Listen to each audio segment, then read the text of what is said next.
Welcome back to the Beginner's Guide to Sewing. Last week we learned how to take out a side seam by adding a gusset. This week we're taking in a side seam with and without a zipper.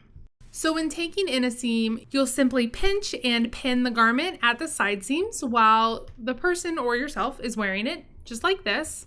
Don't overcomplicate this part, it's really super easy. Just try to keep the pinching and pinning even on both sides and try to taper down into the seam so it looks natural.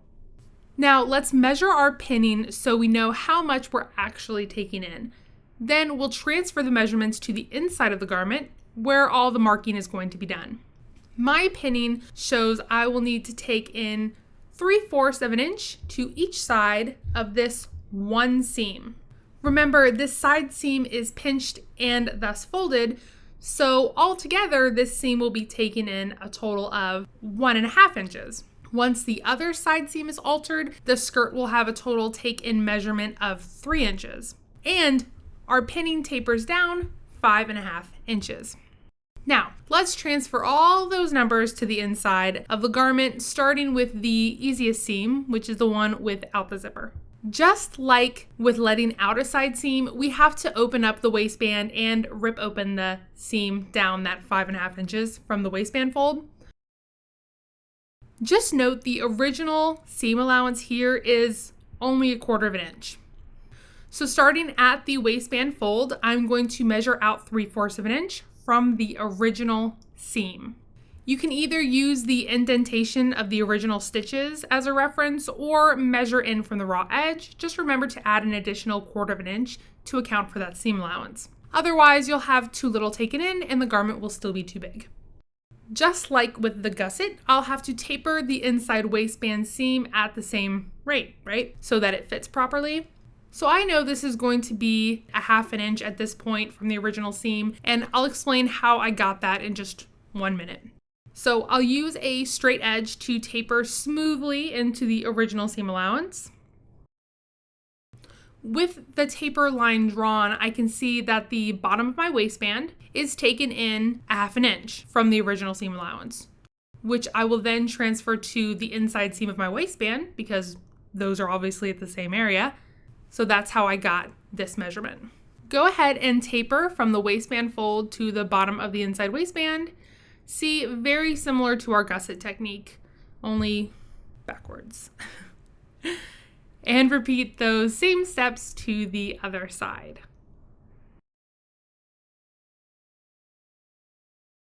Go ahead and reinforce the original seam, where that taper ends if you haven't done that already, and start pinning the seam back together along your marked line.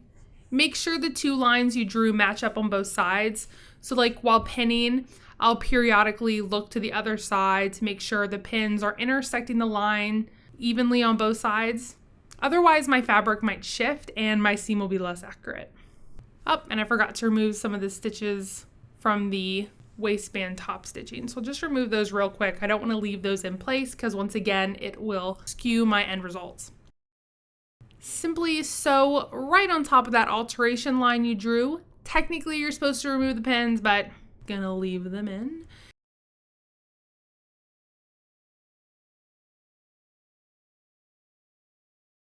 And you see we've gradually tapered into our original seam.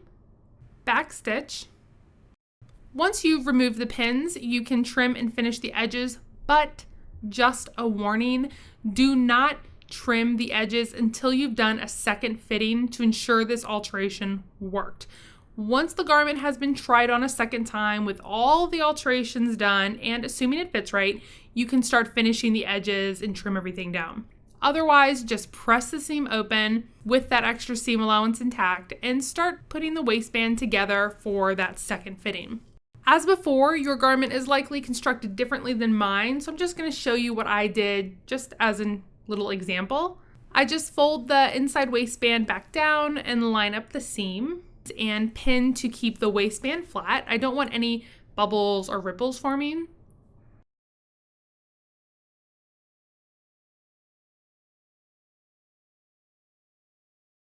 Then I flip this raw edge under and pin again.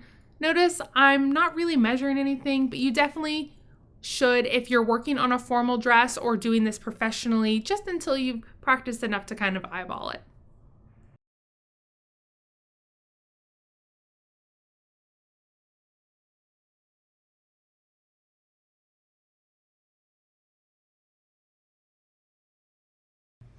And see how everything matches up nicely? All that's left is to sew a narrow top stitch here, and I'll be all finished. All right, now let's work on this side seam with the invisible zipper. Really, this looks more intimidating than it really is. Zippers have a way of scaring most sewers, beginning sewers or not. If you've never worked with an invisible zipper before, you might want to go give our tutorial a little gander, or else some of this might not make sense. So just a note, the technique I'm about to teach you is really only for a total take-in measurement of 3 inches or less. Anything more and you're better off just removing the zipper completely and reinserting it if you want the end result to look exactly like the original. So the trick here is to do all of the measuring and the marking with the zipper still installed. So drawing our alteration lines will be exactly the same as if we didn't have a zipper at all. Measure out the taper point down 5.5 inches from the waistband fold. Use the zipper stitches as a reference point to measure inward 3/4 of an inch at the waistband fold. Use a straight edge to create your taper line into the original seam at that 5.5 inch point. The zipper stitches technically are the original seam. Draw your taper line into the waistband. Remember, it has to taper at the same rate, so you'll make that 1/2 inch mark in from the zipper seam. Again, just like the seam we did without a zipper. Just repeat on the other side. Now that the alteration lines are drawn, we're going to hand baste along the alteration line on each side. You're not sewing the two sides together, you're just hand basting along the alteration line you drew. It's like a second marking.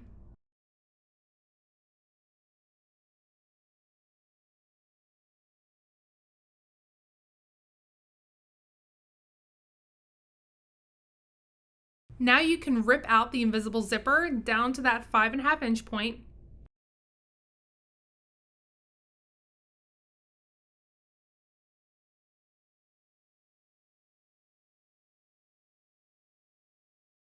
Make sure to reinforce the zipper stitches at the 5.5 inch point. So this is what you should be looking at once you've removed the zipper stitches. Now carefully and accurately line the zipper coils on top of the basting stitches and pin.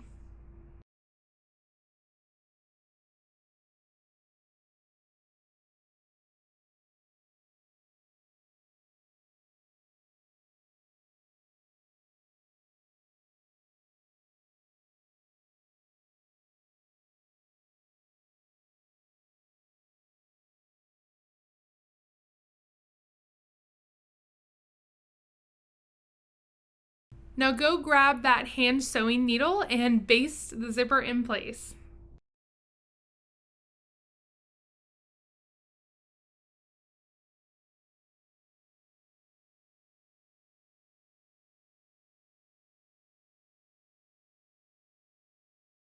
Install your invisible zipper foot and sew.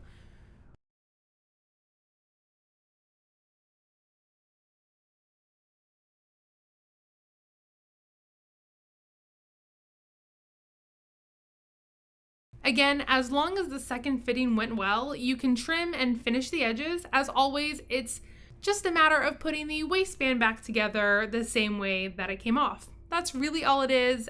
It's not too hard, just a little bit different. So I hope that this was helpful. If you have any comments or questions, be sure to leave them in the comment section below.